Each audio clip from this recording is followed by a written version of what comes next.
Maka termasuk kesalahan saat membaca idgham bi gunnah jika tidak ada gunnahnya, tidak ada bunyi, dan ini terjadi. Nanti kita akan contohkan. Auzid alaihi warattilil Qur'ana tartila.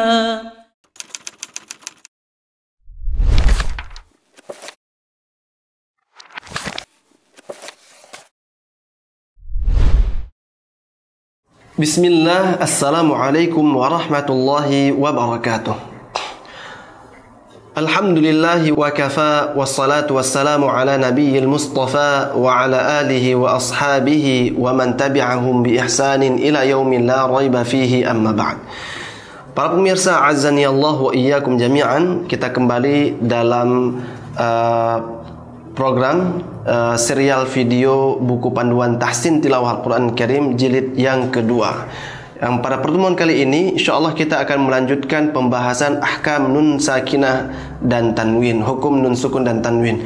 Pertemuan sebelumnya kita sudah jelaskan tentang hukum izhar, dan pada episode kali ini kita akan membahas tentang al-idgham. Baik, apa itu idgham? Idgham adalah al-idkhal, memasukkan, meleburkan.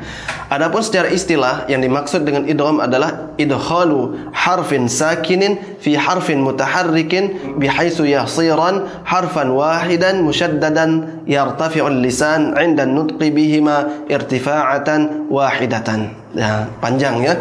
Memasukkan huruf yang sukun kepada huruf yang berharokat sehingga akan menjadi satu huruf yang bertasydid. Ya, dan lidah akan terangkat saat mengucapkan kedua huruf tersebut dengan sekali angkatan. Baik. Huruf-huruf idgham itu ada 6 yang tergabung di dalam yarmuluna, ya, ra, mim, lam, waw, nun, ya. Sebab terjadinya idgham itu ada 2. Yang pertama karena tamatsul, karena kemiripan sifat. Yang kedua karena taqarrub, karena kedekatan makhraj dan sifat, ya. Baik. Yang tamatsul karena kemiripan sifat itu pada huruf nun dan mim, sama-sama huruf khayshum dia, ya. Kemudian yang kedua karena taqarrub, ya. Taqarrub, kedekatan makhraj antara huruf nun dan huruf lam dan huruf ra dan huruf ya dan huruf waw, ya. Seperti itu. Baik.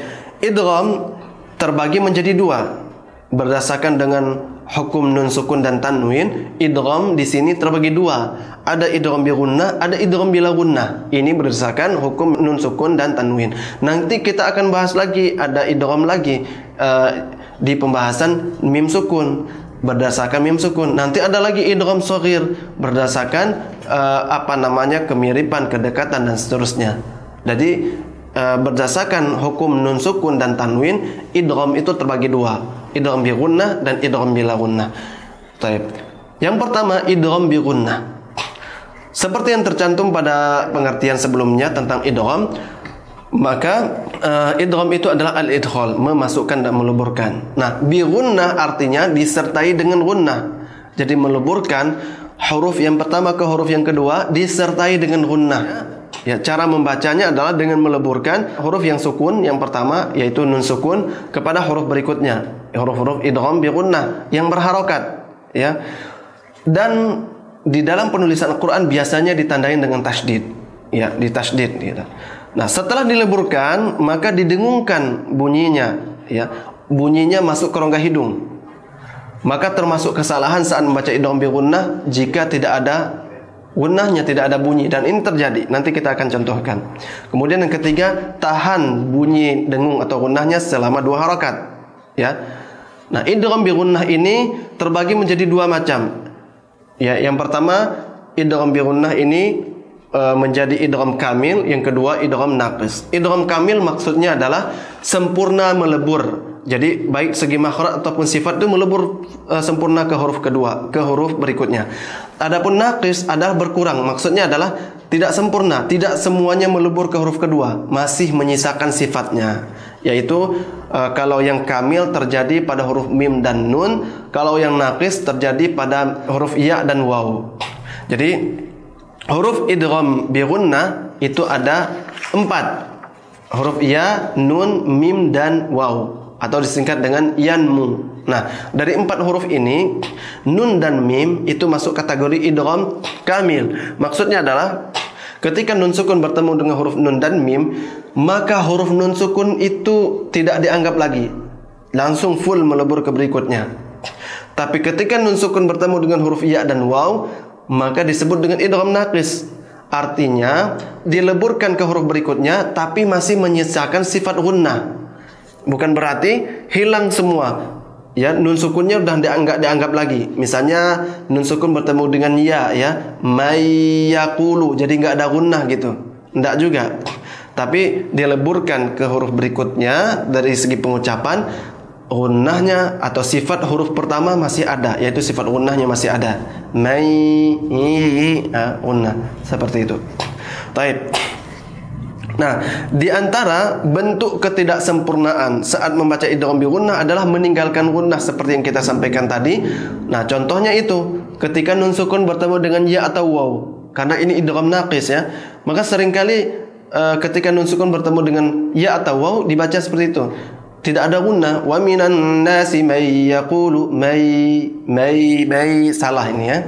Atau mi waraihim muhit. Salah, harusnya ya. Harus masih hidung. Ya, seperti itu.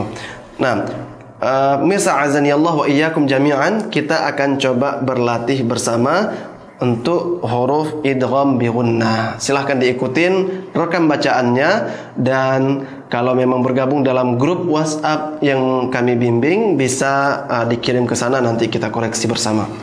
Baik. Kita mulai dari huruf ya. Di sini ada contoh yang nun sukun dan tanwin. Huruf ya. Ya, perhatikan kalau yang mempunyai buku, ya, perhatikan di tulisannya ya, bagaimana nun sukun dileburkan ke huruf berikutnya seolah-olah nunnya tidak ada, ya, dan juga huruf-huruf yang lainnya. Baik, kita akan bacakan saja di sini dan silahkan diikutin. May yaqulu.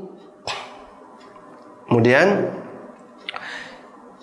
yauma idzin yasduru. Huruf nun. Min ni'mah yauma idzin na'imah. Huruf mim. Mimma siratan mustaqima. Huruf waw. Min waraihim. Jangan lupa masuk hidung. Kemudian rahimu wadud. Jangan sampai nggak masuk hidung. Baik, silahkan berlatih. Semoga Allah mudahkan lisan kita semuanya. Nah, perlu diingat di sini catatan untuk kita semuanya. Ya, idgham bi gunnah terjadi bila nun sukun atau tanwin itu bertemu dengan huruf-huruf idgham di dalam dua kata yang berbeda, dalam lafaz yang berbeda. Jika terjadi di dalam satu kata nun sukun bertemu dengan huruf idgham di dalam satu kata, maka ini tidak dibaca idgham tapi dibaca izhar, dibaca jelas. Dalam hukum tajwid disebut dengan izhar mutlak. Ya, dibaca dengan izhar. Seperti yang disebutkan oleh Imam Al-Jazari, wa adghiman bi gunnatin fi yuminu illa bi kilmatin kadunya anwanu. Dan idghamkanlah disertai gunnah pada huruf yuminu, ya, waw, mim dan nun, kecuali pada lafaz dunya, ad-dunya dan anwanu. Nah, berikut contohnya, dan hanya terdapat pada 4 lafaz dalam Al-Qur'an saja ya. Yang pertama lafaz qinwan yang di surah Al-An'am ayat 99. Yang kedua sinwan, surah Ar-Ra'd ayat 4. Yang berikutnya adalah bunyan ya, surah Al-Kahfi ayat 21. Kemudian dunya, surah Al-Hadid ayat 20. Nah, ini terjadi di beberapa tempat, ad-dunya misalnya. Maka tidak kita baca qiwan, siwan, bunyan, tidak. Dunya tidak. Karena dia izhar mutlak, karena dia dalam satu kata, maka dibaca dengan izhar saja. Qinwan, sinwan, bunyan, bunyana fid dunya. Seperti itu. Misal azani Allah wa iyyakum jami'an. Inilah tentang idgham bi gunnah, satu bagian dari idgham. Yang kedua, idgham bila gunnah. Jadi jenis yang kedua dari idgham, hukum nun sukun dan tanwin adalah idgham bila gunnah. Ya, kita tadi sudah mengetahui juga apa itu idgham. Nah, kalau bi gunnah artinya disertai dengan gunnah, bila gunnah artinya tanpa disertai gunnah. Jadi meleburkan huruf yang pertama ke huruf yang kedua tanpa disertai dengan gunnah, seperti itu. Seperti yang disebutkan oleh Imam Jamzuri di dalam matan Tuhfatul Atfal, watsani idghamun bighairi gunnah fil lam war ra thumma karrirannah. Jenis yang kedua adalah idgham bila gunnah, yaitu pada huruf lam dan huruf ra yang dibaca dengan takrir, bergetar. Ya. Jadi cara membacanya adalah dileburkan, ya, dengan cara meleburkan huruf pertama yaitu huruf nun sukun kepada huruf-huruf idgham bila gunnah. Seakan huruf nun sukun ini tidak ada dan tanpa didengungkan, tidak ditahan artinya, ya, langsung dibaca ke huruf berikutnya. Hurufnya ada dua, huruf lam dan ra.